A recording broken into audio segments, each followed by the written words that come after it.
The Rabbit R1 has been getting a lot of updates lately, so I wanted to go through and do kind of like a state of the union about where the device is at. There is one little bonus feature that they didn't actually make. It's some other guy made it, so we're going to talk about that too. Let's get right into it. I want to start with the biggest upgrade, which is the new memory feature. So it is basically the same as the custom prompts for ChatGPT. But what this allows you to do with the device is just incredible. You can give it like specific parameters before it completes any request, and that allows you to essentially like program the device to do things that it could not do before. So for example, mine tracks my hours now and how much pay I should have on each thing. I've seen people play Dungeons and Dragons, like a text interactive one, doing this. And I really want to start making a series of like different features that this allows you to unlock. I'm struggling to come up with ideas. So if you guys have any ideas for a feature you wish the R1 had, leave it in the comments and I will see if I can figure out a way to make that happen using the memory feature. I think it's super, super powerful, especially when you combine it with teach mode, which we'll talk about next. So teach mode it's a really cool part of the Rabbit Hole website. So you can teach it how to do something on a web page, but you're not just teaching it how to do it once, because you can tell it why you're taking each action that you take on the website. It's really, really cool. But basically anything you would want to do on a website that it doesn't know how to do, you can teach it. They also have the Lam Playground. And that is where it just uses basically its visual intelligence, or whatever they want to call that. I don't know if that's what they call it. But it goes through and it just scans the web page and it tries to take actions based on what it knows. So I have had this thing go to Amazon and add things to my cart, just like they talked about in those demos and whatever. But when you combine that with like the camera, you can take a picture of something and be like, find this on Amazon, add it to my cart, and it can do it. It's pretty crazy. It also allows it to do like some cool research stuff when you're asking it about a topic, because it can go through a website. It can read through like Reddit, for example, and find the answer to your question. It's really pretty cool. Some smaller updates. So there's a new Magic Camera. It's just improved Magic Camera. That's my least favorite feature of the device. Part of me wishes they wouldn't spend any time on that. I know so many people love it, so I understand why they do. I don't know. It's just a little AI camera. It makes little AI images. It's cool, but I don't know. It doesn't do much for me. I want to briefly discuss Intern. I'm going to briefly discuss it. I know it's probably one of the coolest things they've done for some people. I don't know what the hell it is. I don't know what it is. I'm giving the Intern a little try. I gave it the script for this video that I'm making, and I asked it to make me a B-roll shot list. Let's see what it does. Okay, so it's asking if I need any other information.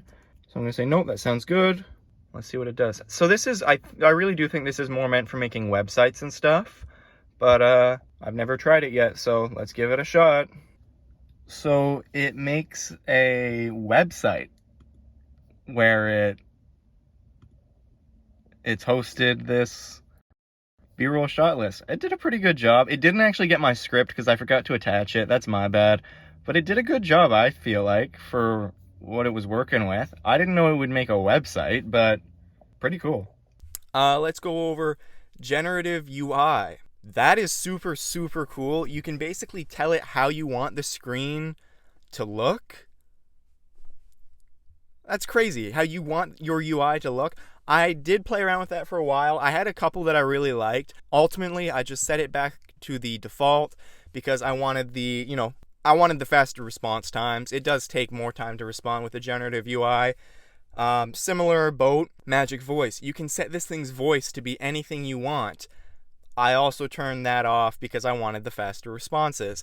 But I think I'm going to be turning the Magic Voice back on pretty soon because, I don't know, I want my guy to sound like Darth Vader or something. I don't know.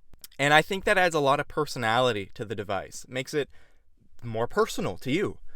So that's really cool. So the Magic Gallery, basically the magic photos you take using the Magic Camera, you can just tell it, show me the photos, and now there's a gallery on the device. That's pretty simple. General performance improvements.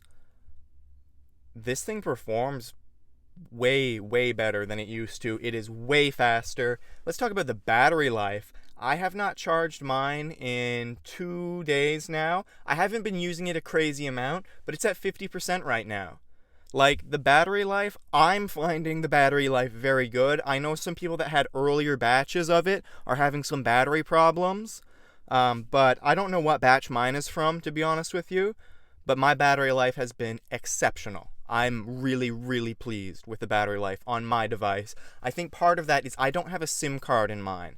I have heard that putting a SIM card in it drains the battery like crazy. I have not tested that myself yet.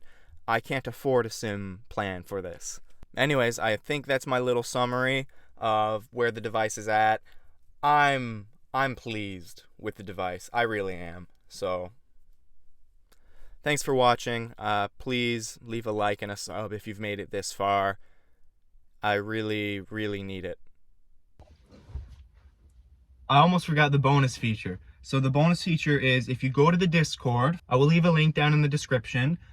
You'll have to go through and talk to the guy or just find the message that he left. But there is a beta app for the Rabbit R1 for iOS. It is awesome. You can sort through your journal by memories, by notes, by chats, like just any type of thing. It just makes this thing the ultimate note-taking device because you can go through on your phone later and you can see the notes you made. You can manage your memories from there. You can manage your settings. It is awesome. It is so much better than having to go on the website on a desktop when you're out and about. It adds so much functionality. It is crazy. I love the app so much. I love it. That's the little bonus tip.